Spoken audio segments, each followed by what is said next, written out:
Hi guys! For today's video is pakita ko sa inyo yung mga nabili ko ng perfume galing sa tip. So ito na!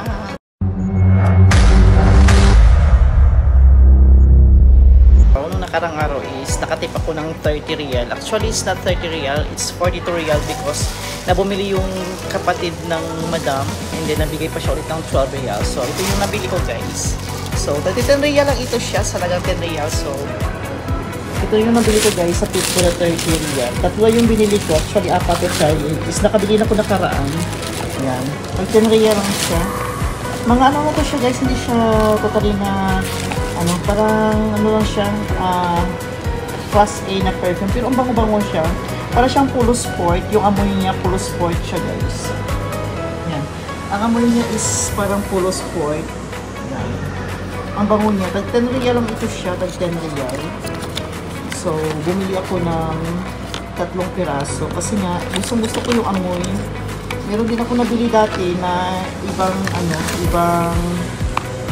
amoy din siya, ibang scent. Mabango din siya, ang tagal mawala sa damit. Grabe. Ang tagal mawala sa damit, guys. Yung bango, yung amoy niya, ang tagal mawala sa damit. So, buksan natin siya. Ito niyan siya, guys. Yan, ito niyan siya. 100 lang siya, 100 Yan, ang bango niya as in, sobrang bango.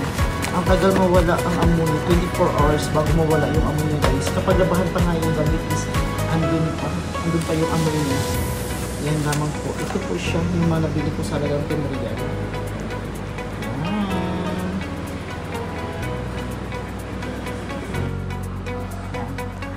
Ito yung una ko na binili guys. Nagustuhan ko yung amoy niya. Matamis siya, matamis ang amoy nito. Matamis ang amoy. Matagal din mawala. Halos 24 hours kahit lagang paggalit mo andun pa rin. And then pagka next following day, ito na bumili-ulit ako pa isa. Ito yun siya.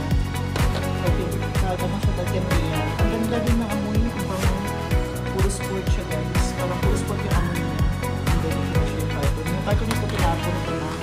And then, kaya yung nagkatip ako,